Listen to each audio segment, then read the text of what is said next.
Bem-vindos ao Levercast, estou aqui com o meu amigo Luciano Rocha, falando diretamente de João Pessoa, e esse é o episódio piloto, e hoje a gente vai tratar de um assunto bem interessante para tradição liberal, história da liberdade, que é o filósofo John Locke, não é isso, Luciano?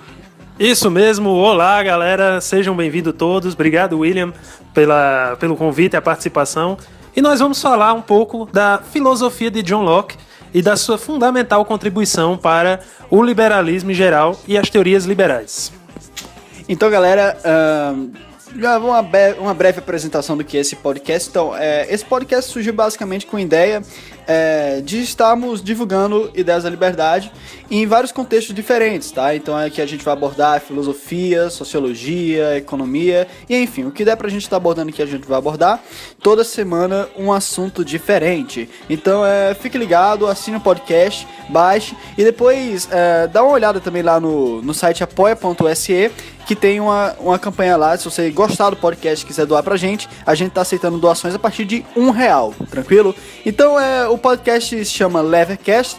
A gente se inspirou num grupo chamado Levelers, que era um grupo que fazia apologia e lutava pelo sufrágio universal, pela igualdade, pela propriedade dos pequenos, tá entendendo? Inclusive vou deixar aqui linkado pra vocês uma carta chamada Uma Flecha contra Todos os Tiranos, que pra mim é simplesmente fantástica e emocionante, do Richard Overton. Então é isso aí, galera. Então vamos começar Locke. Aqui é o William Pablo e Luciano Rocha no Levercast.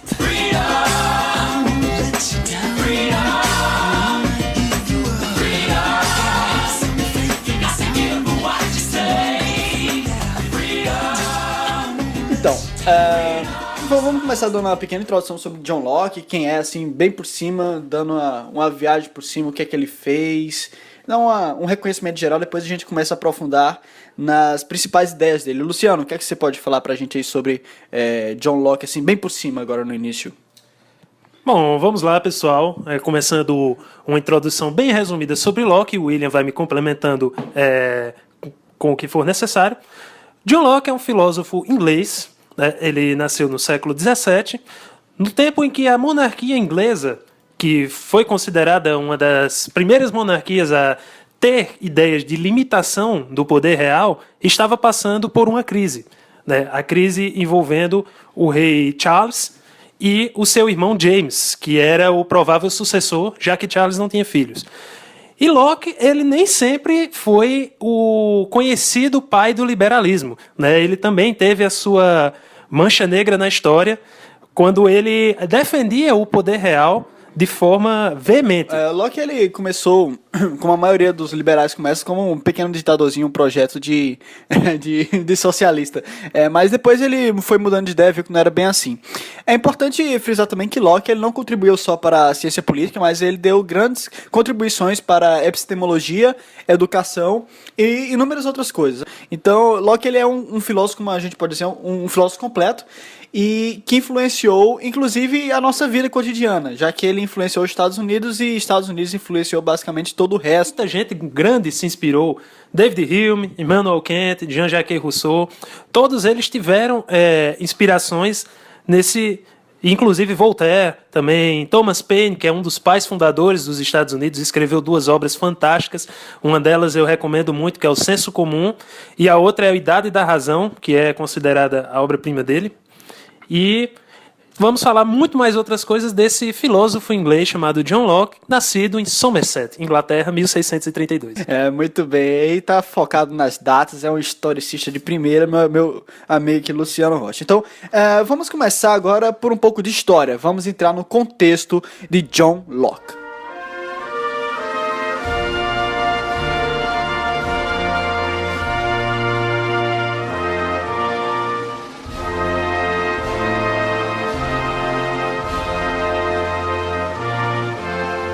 Então, John Locke, é importante a gente analisar onde a obra dele se situa, tá? A obra de John Locke é basicamente uma justificativa para uma grande revolução, que foi a Revolução Gloriosa que aconteceu na Inglaterra, onde Guilherme de Orange, como é que se pronuncia?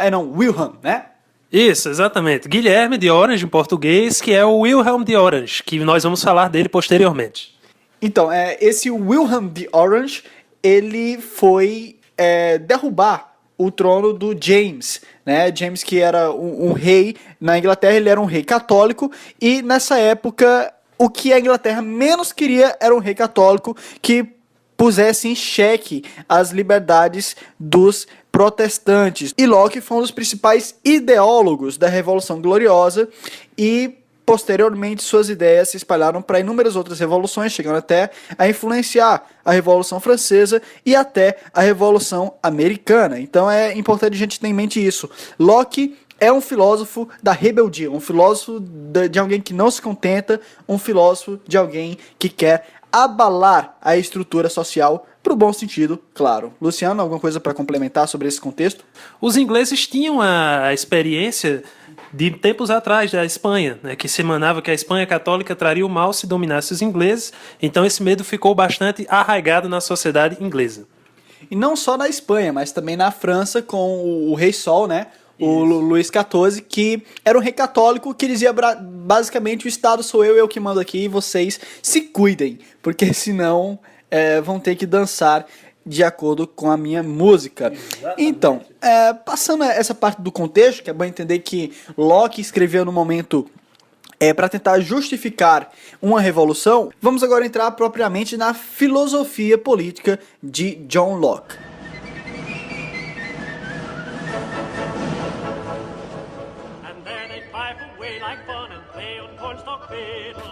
Então, Locke, ele defendeu diversas coisas, mas vamos começar aqui com uma coisa bem básica, bem simples, que é a liberdade religiosa.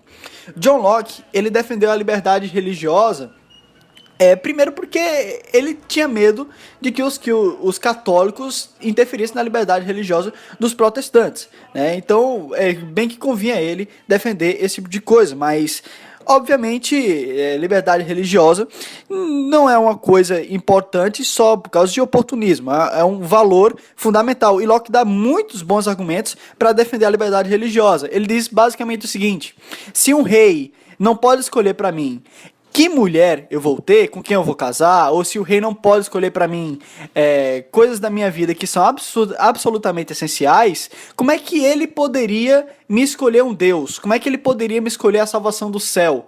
Tá entendendo? Então, isso para Locke era uma coisa bem privada do ser humano. Como é que a minha própria alma pode estar nas mãos de um rei? E se esse rei estiver errado? E se esse rei estiver me obrigando a seguir uma religião que simplesmente é errada? Como é que ele vai me recompensar por isso no após-vida? Ele não pode me recompensar por isso, entende? E outra coisa, Locke também dizia o seguinte: se existe uma religião certa, se existe um Deus certo, uma verdade certa, então Deus, ele não iria obrigar a gente pela força, mas sim através da nossa consciência. Entende? E por mais que um rei quisesse impor a sua religião, ele nunca poderia alterar a consciência da pessoa. Você não pode fingir que acredita em algo que você não acredita. Exatamente. E lembrando que esse contexto do primeiro apoio de Locke à liberdade religiosa, que é um dos primeiros pontos da teoria dele, é exatamente focado no temor que se tinha na Inglaterra de que um rei católico assumisse o poder, já que o temor que se havia é que esse rei católico limitasse a liberdade religiosa dos protestantes. Então, embora a teoria de Locke valha para todo o âmbito religioso, principalmente nos dias atuais, inicialmente ele focava apenas na questão de defesa dos protestantes em relação aos católicos e a liberdade dos protestantes de manifestarem sua religião independentemente da vontade do rei.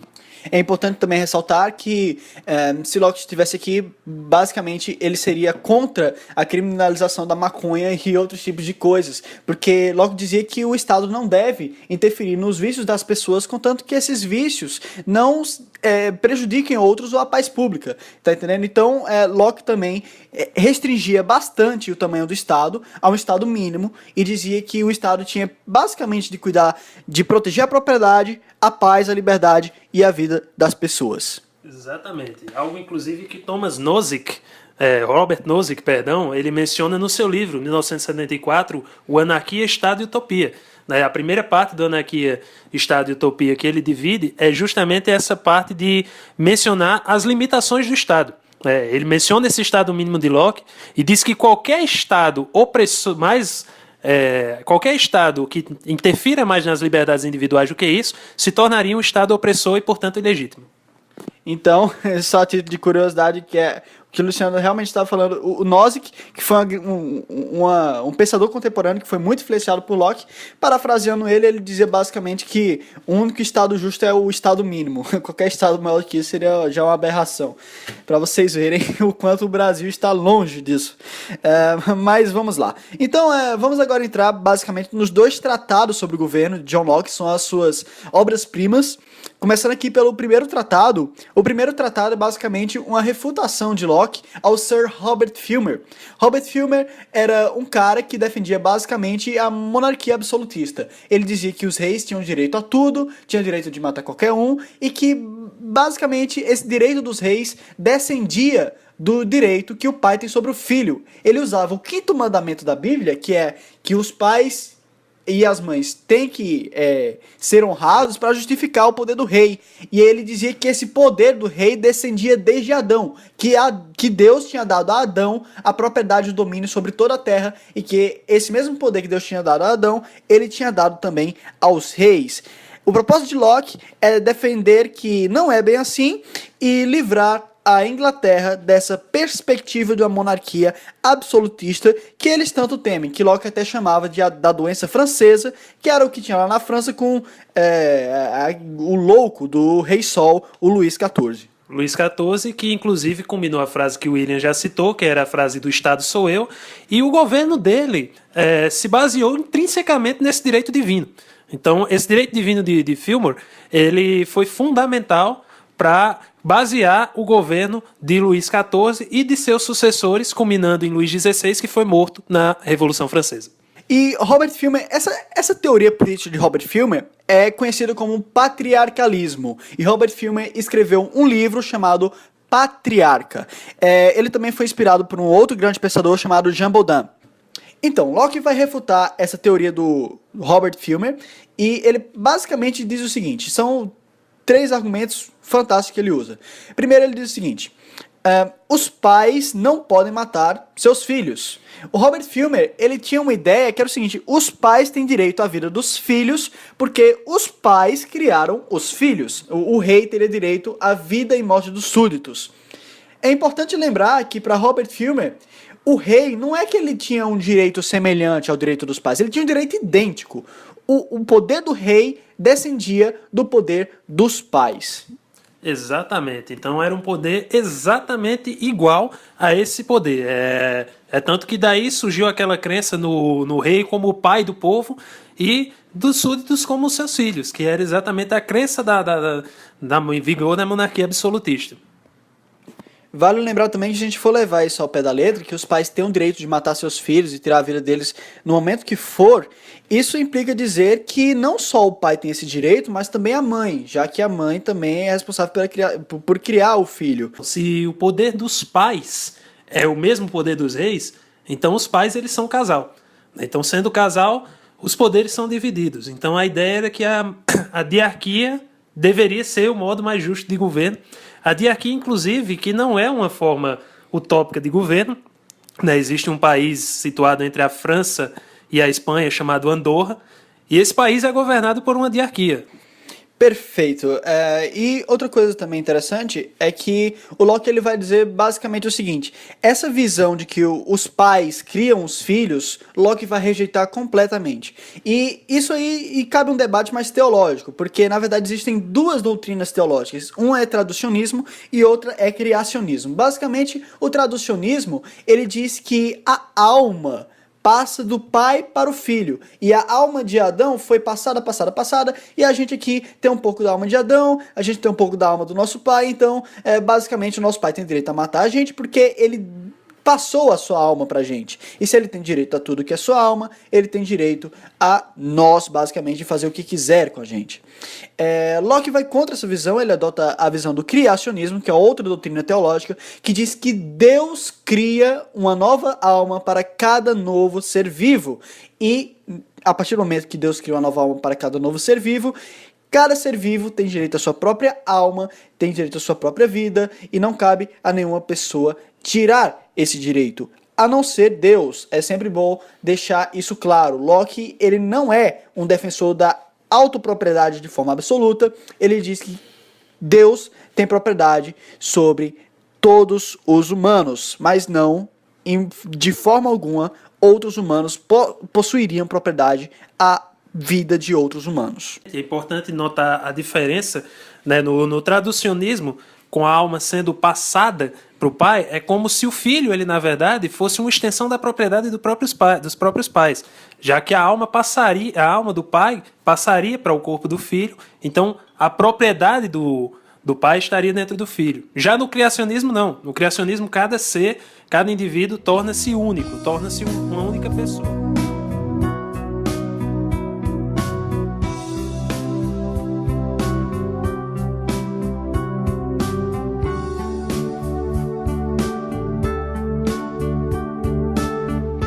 Agora a gente vai entrar no segundo tratado sobre o governo de John Locke.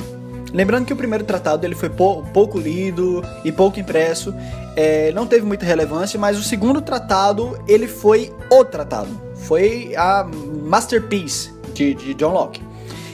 E nesse tratado ele começa a tratar de um assunto que aos liberais e aos libertários é muito caro, o assunto do justnaturalismo. Uma corrente dentro do direito que apregou a questão dos direitos naturais, né? Como o próprio nome diz, de justiça e naturalismo de natural. Então, justamente a corrente que vai ser mais destacada dentro da obra de Locke, que é a ideia de que as pessoas têm os seus direitos naturais esses invioláveis, e aí Locke vai citar também o papel do Estado em relação a esses direitos que o William vai mencionar. Então, o justnaturalismo é basicamente a ideia de que existem leis naturais gravadas na natureza e que essas leis...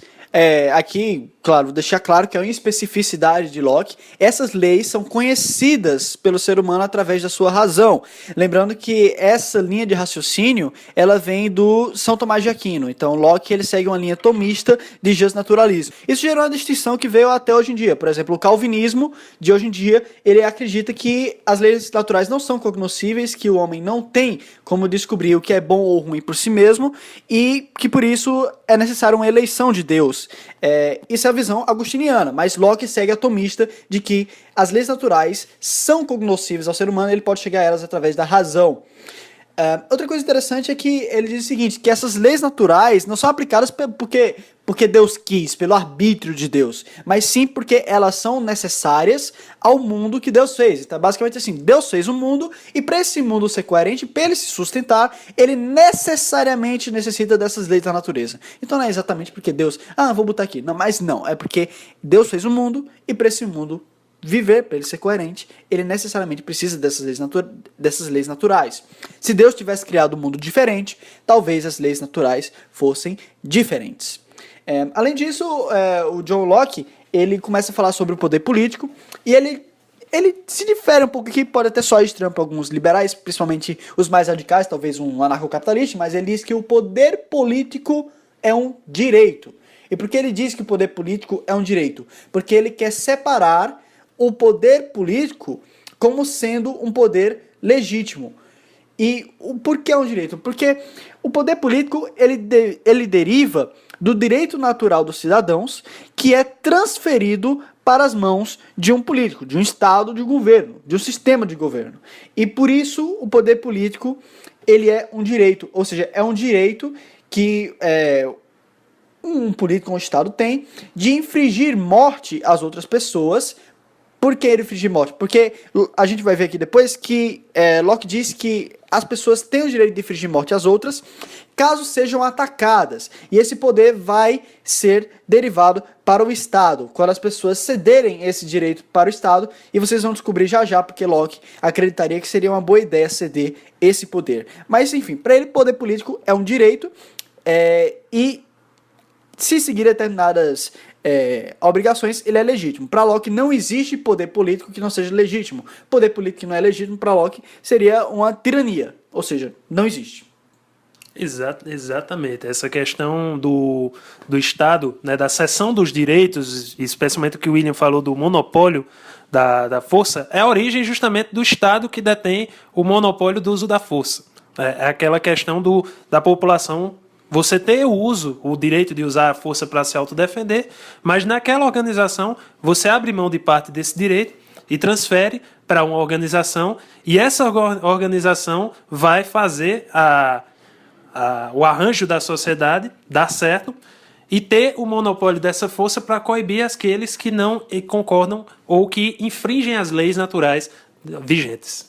Muito bem, Luciano. Agora eu vou pedir para você dar uma aprofundadinha aí, para você assumir aqui a missão de falar um pouco sobre o estado natureza para Locke e como esse estado se difere dos outros tipos de estado de natureza e também estado de guerra e como é essa relação. Se você puder falar aqui para os nossos ouvintes, por favor.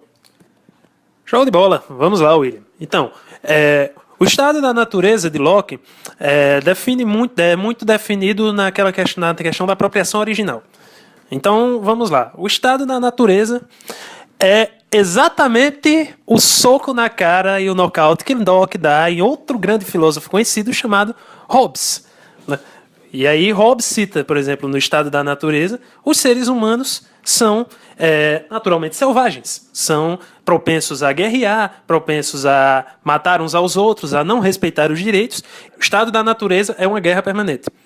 E aí, na visão de Hobbes, o Estado ele surge exatamente para coibir esses impulsos. Então, o Locke ele não vai negar essa questão, mas ele vai diferenciar entre o estado natural e o estado de guerra. O estado natural do ser humano ele não é um estado de guerra.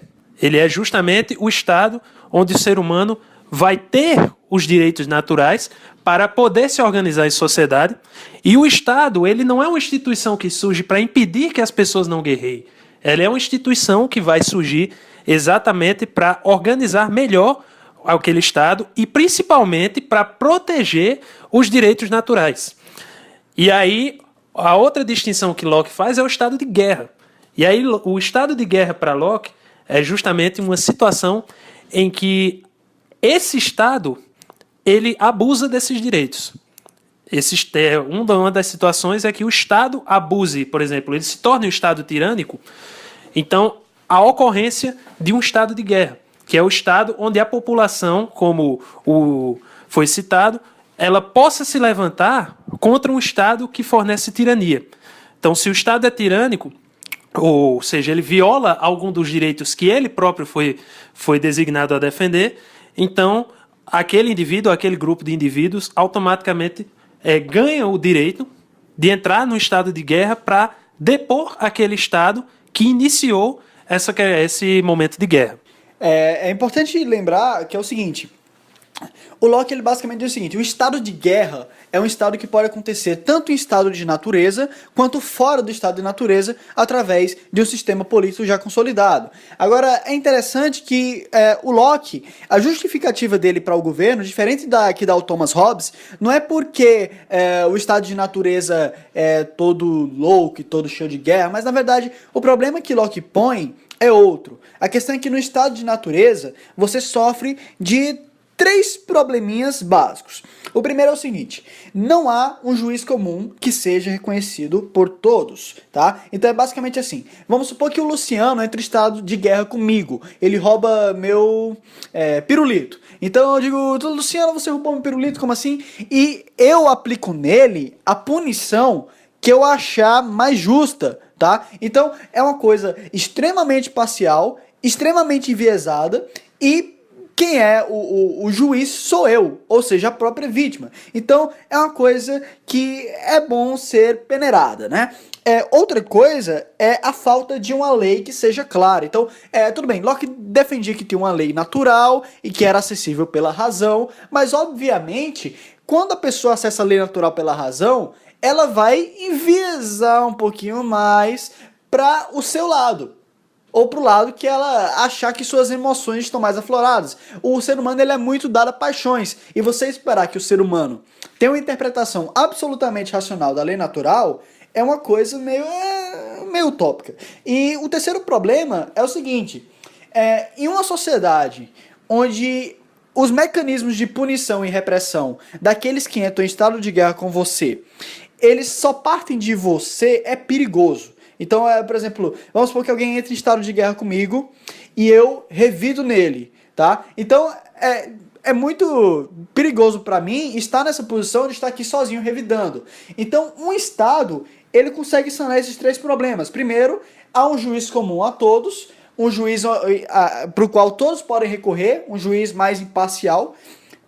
Há leis claras, determinadas, leis positivadas agora, e há uma segurança de punição, porque o Estado assume para si todas as responsabilidades da punição. Então, não sou eu que estou vingando o Luciano, é o Estado que está vingando o Luciano. Então, o Luciano poderia ter um motivo para explodir o tribunal, ou para explodir o juiz, mas não para me explodir, é basicamente isso. Isso, exatamente. E nesse arranjo, você se livra de uma figura tão nociva, principalmente para quem já assistiu filmes sobre questão de ordem social e direito, que é a figura de você ter o juiz, o júri e o carrasco na mesma pessoa.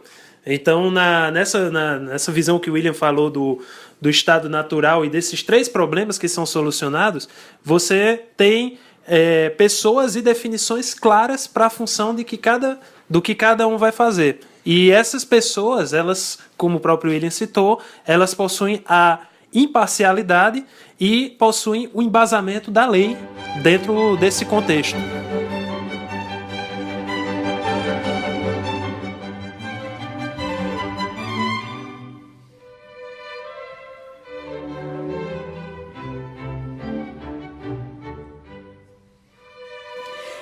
Outro ponto interessante também de John Locke é basicamente o seguinte: muitos liberais e libertários estão acostumados com a noção de contrato social, e muitos até perguntam, quem assinou o contrato social? Acontece que outra pergunta rondava os debates do século XVII, né? E a pergunta era basicamente a seguinte: Deus criou o mundo, certo? E basicamente Deus deu a todo mundo o mundo, ou seja, o mundo era de propriedade comum para todas as pessoas. Entretanto, nós vemos surgir a propriedade privada. E como é que a propriedade privada pode surgir se todos os proprietários do mundo não concordaram que uma pessoa poderia pegar determinada propriedade, determinada parte do mundo para ela individualmente? Como é que pode? Então a propriedade privada deve ser ilegítima, já que era dessa forma. Então, esse é o grande problema de como você consegue estabelecer a propriedade privada a partir da propriedade comum. Samuel Pufendorf chegou a dizer que não existia propriedade comum de forma alguma, que o mundo ele era sem propriedade e que as pessoas iam lá e simplesmente se apropriavam das coisas. O Hugo Grossio tentou defender o estabelecimento da propriedade privada através do consenso. Então, para Grossio era basicamente assim: chegou um momento em que todas as pessoas no mundo concordaram em abrir mão do bem comum para estabelecer a propriedade privada. Mas, claro, o problema do Grossio é o mesmo problema que liberais e libertários vê hoje em dia, com o problema do contrato social. Como é que todo mundo se juntou em um dia para unanimamente provar uma coisa dessas? Então, é meio sem sentido. Locke ele vai atrás de defender uma visão completamente revolucionária de como você consegue uma propriedade privada. O que Locke vai tentar fazer é tentar justificar a propriedade privada sem que para isso seja preciso um consenso universal de todas as pessoas. Luciano, explica pra gente aqui como é que Locke conseguiu fazer esse intento. E bota intento nisso, né? Imagina você reunir todas as pessoas de um determinado local e fazê-las aprovarem um consenso em praticamente um dia. Em um país pequeno até poderia ser possível, mas imagina isso num país continental, tipo um Brasil, uns Estados Unidos da vida, de como é hoje. E aí o Locke, ele bolou um estratagema genial que é conhecido como a apropriação original. E aí é justamente o que nós vamos falar agora da mistura da propriedade, do trabalho à propriedade. Então, a apropriação original de Locke, ela consiste no seguinte conceito. Você tem uma determinada terra. Aquela terra, ela está na sua presente na determinado local. Está no estado natural dela, ou seja, nunca foi tocada. A apropriação original determina exatamente que você se torna proprietário, ou seja, você consegue se apropriar daquele local a partir do momento em que você mistura o seu trabalho àquela terra. Por que isso? Porque Locke considerava, como a questão da autopropriedade ele não considerava absoluta, mas ele tinha a noção de autopropriedade, ele considerava que todo o produto que fosse feito com o seu corpo, que era uma autopropriedade, se tornaria uma extensão de si próprio. Então o trabalho que uma pessoa colocaria numa terra, como ele foi executado com o próprio corpo da pessoa, com as mãos, com algum instrumento que ela fabricou, esse trabalho ele seria uma extensão de seu trabalho. E como a extensão do seu trabalho estaria diretamente na terra onde essa pessoa produziu, e essa terra ela não teve nenhum dono anterior, por isso que se chama apropriação original, a pessoa garantiu, através desse modo, o direito de propriedade àquele terreno. É um conceito que vagamente é similar ao traducionismo, né? A questão de você ser de se dizer que você tinha a propriedade dos seus filhos porque o pai deixava uma parte da alma dele na criança. Só que aí o Locke colocou isso de uma forma bem mais completa para o trabalho e a apropriação original.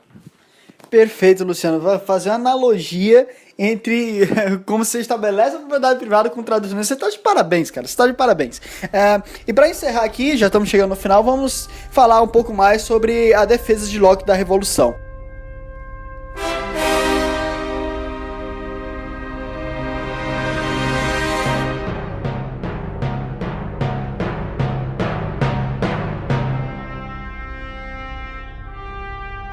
Então, Locke ele defendia basicamente o seguinte: você se lembra que eu tinha falado a você agora há pouco que Locke defendia a instauração do Estado justamente para resolver conflitos entre pessoas quando essas entram em estado de guerra?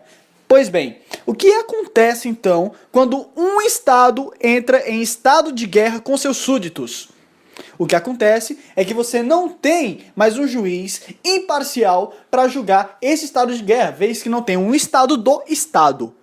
Entende? Então, como não há mais um juiz imparcial, então voltamos a um estado de natureza. E no estado de natureza, cada um julga da sua forma. E sendo assim, os indivíduos é que vão julgar o que fazer com o Estado que entrou em estado de guerra com eles. Então, quando o Estado começa a violar propriedades, começa a passar por cima do legislativo, se lembra, Dilma? Só uma dica. Começa a passar por cima do legislativo, esse tipo de coisa, e a população começa a se revoltar, vai chegar um tempo que a população vai dizer assim, cara, não dá mais. E aí Locke diz, vocês têm todo o direito de recuperarem o que é seu por direito divino, por direito natural. Vocês devem usar a sua justiça ao seu modo para derrotar o Estado e fazer a sua revolução. Locke também dizia que quando a revolução acontece, não se trata de uma rebeldia dos cidadãos, mas sim de uma rebeldia do Estado, porque o Estado não respeitou os seus próprios limites, não respeitou as leis que o restringia e ultrapassando essas leis, foi o Estado que foi rebelde e desencadeou a Revolução.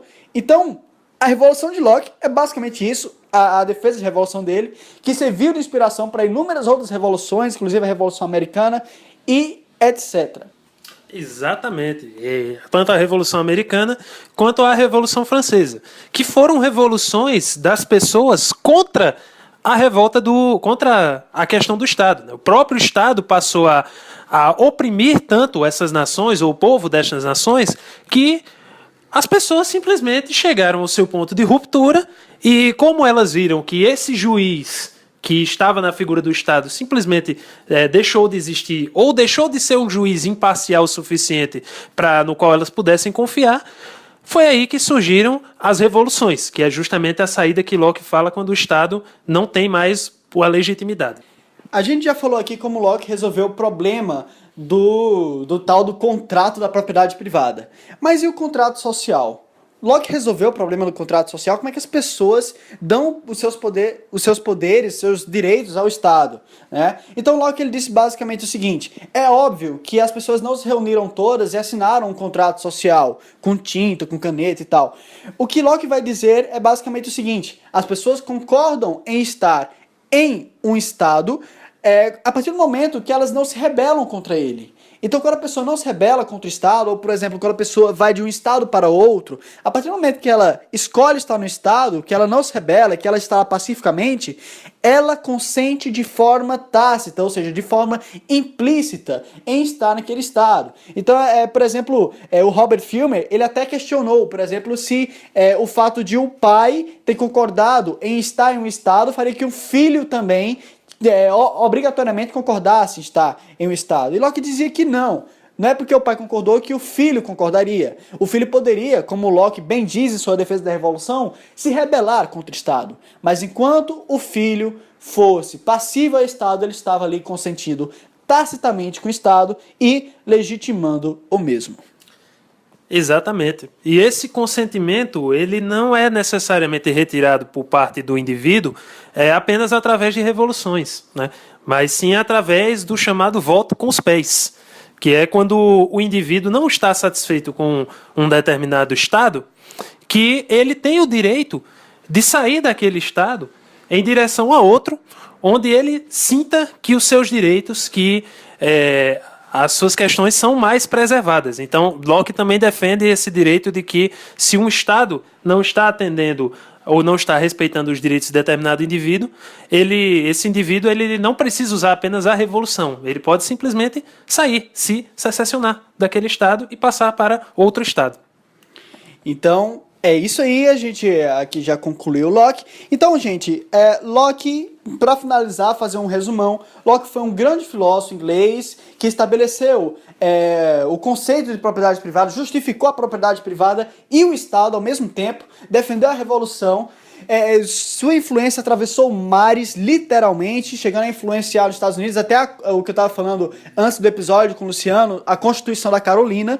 E Locke é simplesmente fantástico. Você precisa ler Locke até para você entender coisas como o Brexit. O Brexit, que ocorreu recentemente, ele teve uma grande motivação identitária do público inglês, do público lá da Inglaterra e da Grã-Bretanha. E para você entender como foi formada essa identidade, de você ter o poder de tirar seus governantes do poder e conhecer seus governantes, coisa que na União Europeia é uma coisa meio obscura, para você entender porque os ingleses se importam tanto com isso, você precisa entender John Locke, um filósofo essencial para a civilização ocidental. Então é isso aí, gente, obrigado mais uma vez. Quer deixar algum recado, Luciano? Não, William, quero agradecer aos ouvintes que acompanharam aqui essa bela explicação que nós demos sobre Locke. Quero agradecer também ao William pelo convite para participar do podcast e desejar a todos um ótimo fim de semana e nos vemos no próximo episódio. Valeu, galera! Levercast, próximo episódio a gente vai falar sobre pragmatismo, tá bom? O que é pragmatismo? Uma coisa boa, uma coisa ruim? A gente vê muito falar sobre pragmatismo político. A gente deve seguir o pragmatismo? Que danado é isso, tá? Pois é isso aí. Então valeu aí, dá uma olhada lá no apoia.se e fica ligado aqui que toda semana tem episódio novo. Valeu!